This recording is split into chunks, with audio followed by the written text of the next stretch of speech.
What's going on, guys? Smoke Raider here. This video is going to have a lot of spoilers about Season 3, Episode 2 of The Walking Dead.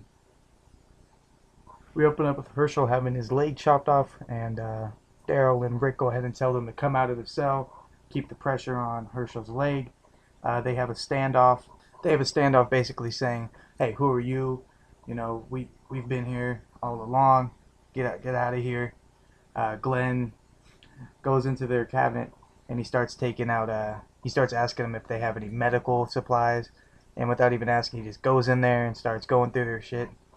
He pulls out a cart. They put Herschel on the cart. Rick says, hey, you know, we don't want any trouble right here. We're just trying to get our man out of here. They pull him out. They start taking him down the hallway. T-Dog opens the door with his little spear that he has. Pulls a walker comes out. There's only one left, I guess. They should have checked before they opened it. I guess they probably heard that all the walkers went away. T-Dog takes, it's one of the guard. T-Dog shoves him up against the wall and stabs him in the face with a spear. I love when T-Dog gets in some action. T-Dog is he's not really having more lines, but you could definitely tell that he's one of Rick's like henchmen. You know, like where Daryl or Carol was talking to Daryl, telling him that you're basically one of Rick's henchmen. You know, and I thought that was pretty funny because when I seen this, T-Dog, it just reminded me of he's just like he's Rick's muscle. You know, they move Herschel. They move Herschel out on the cart down the hallway. It shows a. I like the scene that they showed a like a pan out of the room, and you can see Herschel's leg just laying there, and the survivors are just looking at it like, what the fuck just happened? You know, so they start going down the hallway with Herschel.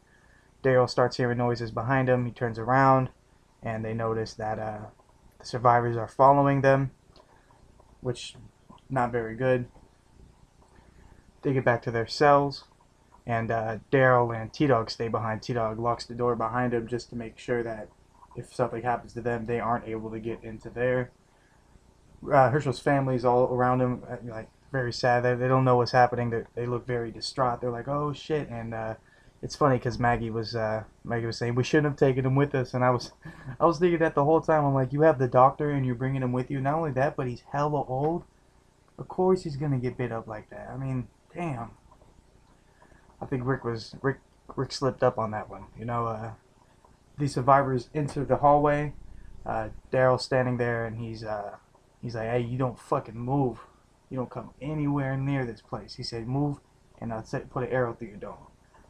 Only one of the guards has a gun, or only one of the survivors has a gun. They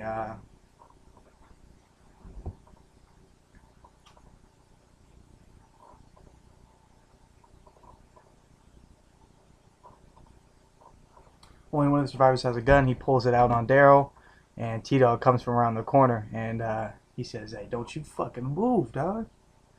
T-Dog was a badass in this episode, yo. I mean, he was a badass last episode, but this episode was insane. Rick tells Glenn to stay with Herschel just in case he walker up.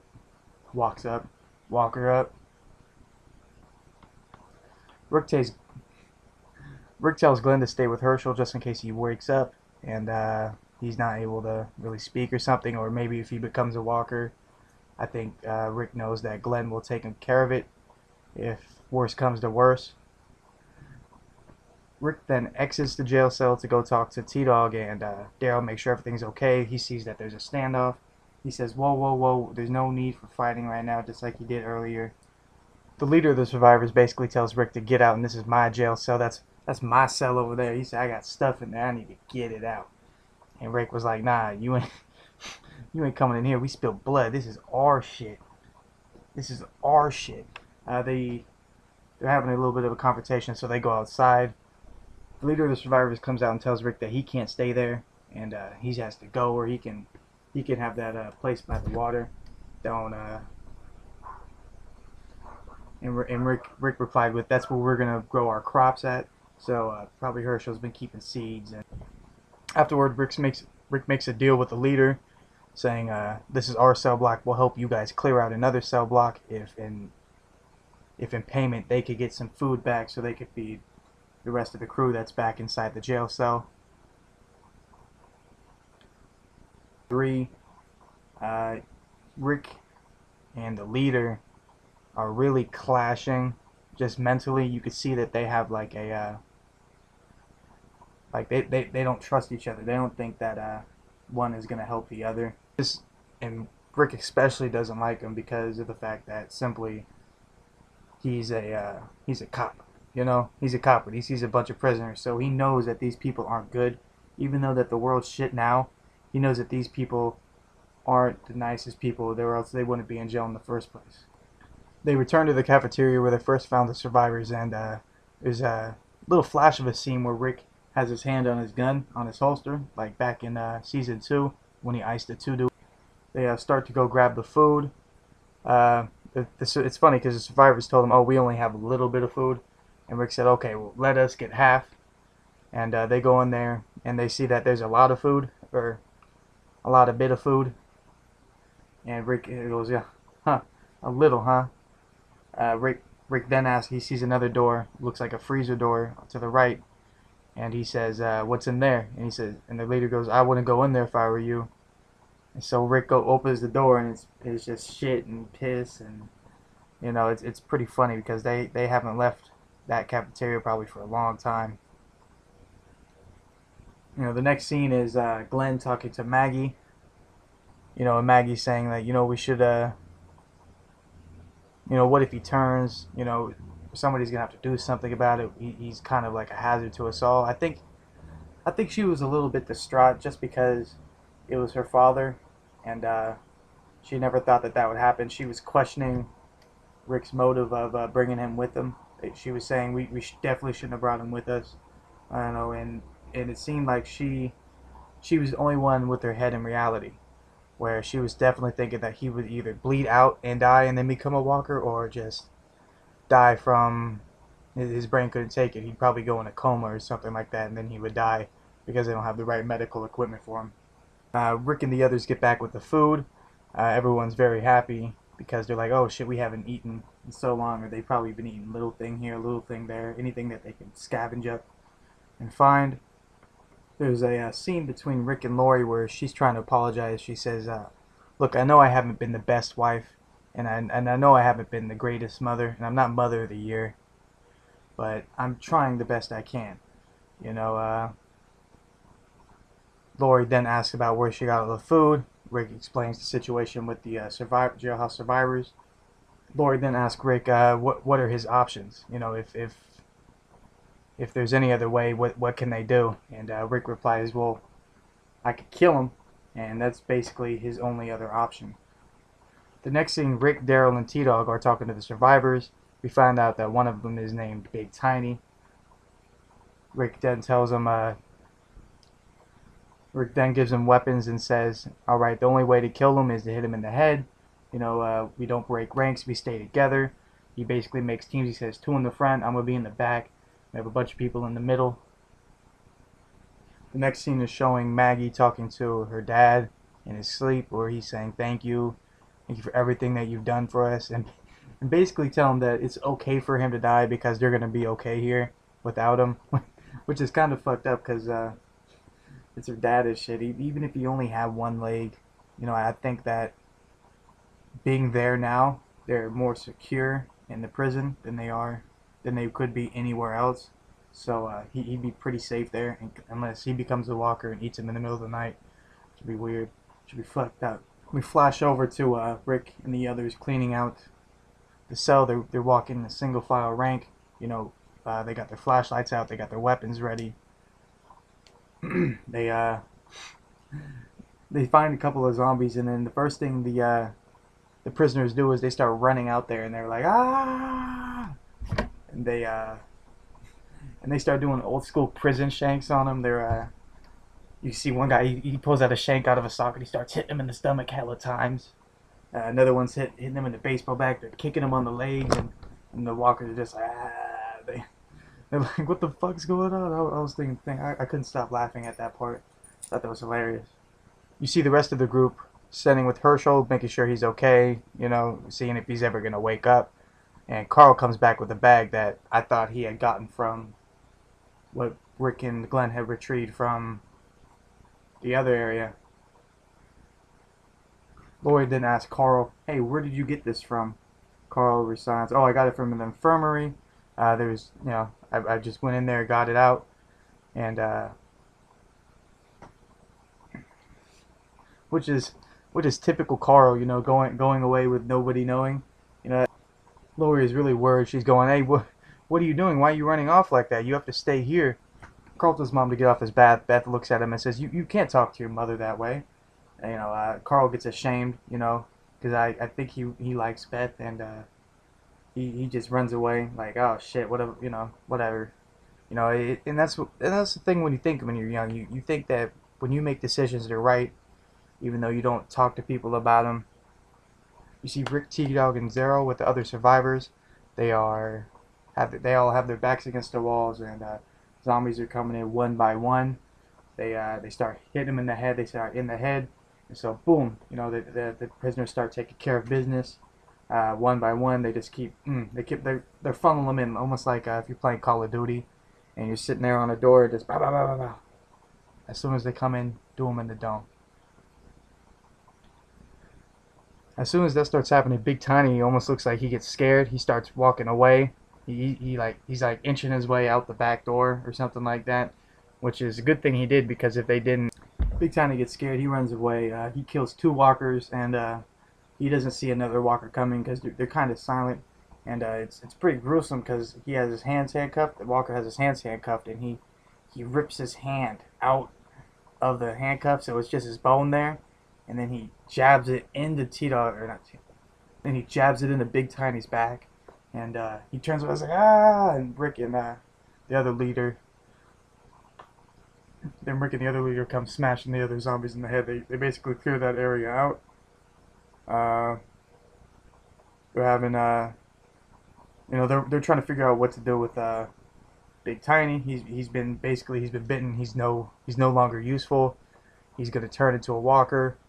He doesn't want, you know, nobody wants that to happen. They're telling him basically, you know, cut his thing off, or what do you gotta do to help him survive? And well, look where he's bitten. He got hit in his back, and so he got hit in his back. So Rick said, you know, there's basically nothing we can do. And with no hesitation, the leader just comes out and he starts mashing Big Tiny's head in. You see blood just gushing all over the place. It was pretty brutal. Rick was just standing there like, "Oh, I can't believe." I mean, I think Rick could believe it, but he was just like, "I knew this guy was a piece of fucking shit." You know, at least you could have waited till they turned. That's what they would do with all their survivors. Wait till they turn. Or except in Dale's case, when Dale got, you know, he was getting his intestines ripped open and he was bleeding all over the place, and you know, it was better just to put him out of his misery there.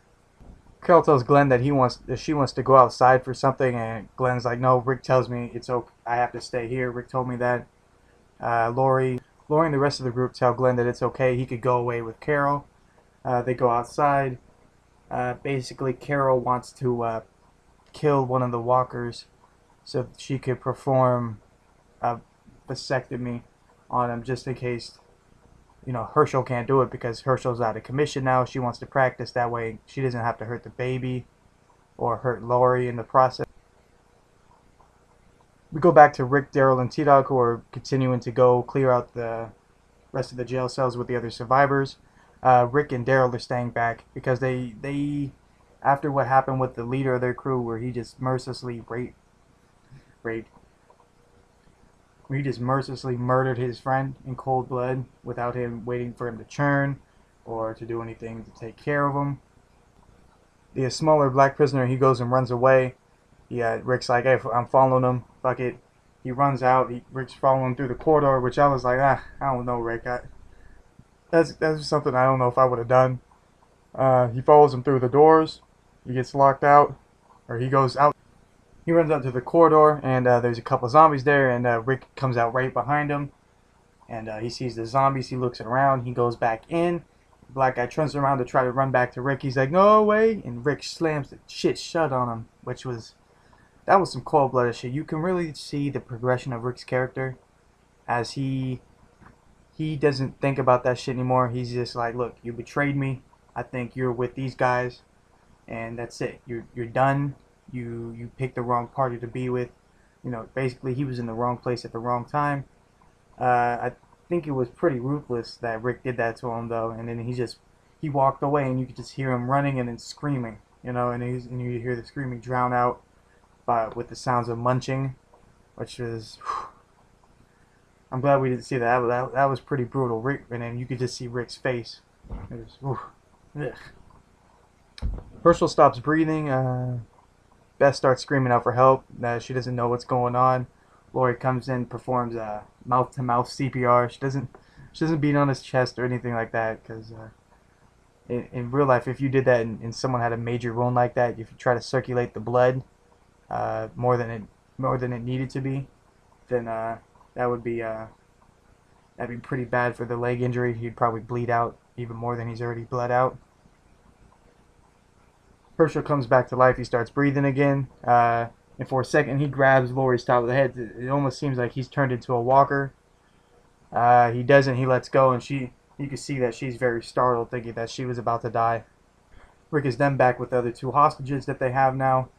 T-Dog has his gun to his hand, gun to the white guy's head, and Daryl has a big Bowie knife to the neck of the big black guy prisoner. And that was a pretty brutal scene where Rick looked like he was about to do both of them in. The white guy, the redneck guy, was pleading for his life, saying, you know, I wasn't with them. That, you know, the guy that he killed, that was my friend. You know, I didn't want to have nothing to do with this. You know, Rick. I think Rick believed him. I think Rick believed that he was genuine. He then goes to the black guy. He says, well, what do you got to say? And he goes, I've never pleaded for my life. And and you know what you got to do, what you got to do. You know, and I think Rick really took that I don't know if he took that to heart, but he was just like, yeah, all right, I feel it. You know, fuck it. You know, we're going to go ahead and let you guys do your thing. You guys helped us clear this out. Rick, Dale, and T-Dog take the two remaining survivors to their own jail cell. He says, all right, this is your jail cell. If I see you guys coming out to near my shit, it's over. You guys can't be near our fucking group, or else I'll kill you. And I really think Rick means it, and I think they knew that Rick meant it after they seen their buddy get their head just decimated. It was, Rick was a mean motherfucker on that one. Rick, Daryl, and T-Dog come back, and they notice that Herschel is starting to wake up. He starts holding out his hand. Everyone's crying. You know, they're really happy that he's alive again, or that he hasn't turned into a walker, that he's okay. Well, he's not okay. He's missing the leg, but you know, other than that, he's doing all right.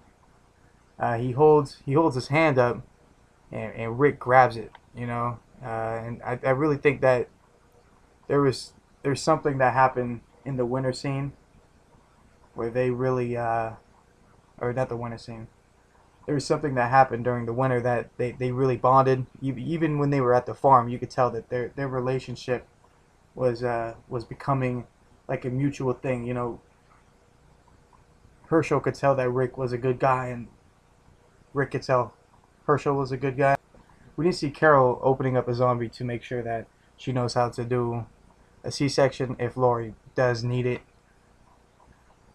And we don't see anybody, but we see somebody seeing Carol, and I think, you know, that's something that's really going to be big for what's coming up in the next episodes. The last scene is a good scene. We see Rick and Laurie talking to each other. Rick wants to make sure that he doesn't think that Laurie's a bad mother, and Laurie makes a funny joke saying, well, if what am I going to do, go hire a lawyer and get a divorce and split our assets? You know, it's funny because you know, they basically don't have anything left. We end with Rick saying that, you know, he's really grateful for Laurie keeping Herschel alive and really helping the group when he wasn't there. And I think this is helping them build their relationship more. And you know, I'm really excited to see what happens on the next episode. Overall, I thought this was a really good episode. I The intensity was really there. You know, you could tell from the beginning how the leader of the survivors and Rick, they were clashing just over the just over dominance. You know, it's like a nature thing when there can't be two alpha males. You know, there can only be one in a group. You know, the rest of them have to go away. You know, when lions do it, the lions, they don't kill the other lions, but they make sure the lions don't ever come back. Let me know what you guys thought about the video. Comment, subscribe. Let me know what you thought about this episode. And Smoke Raider, and I'm out.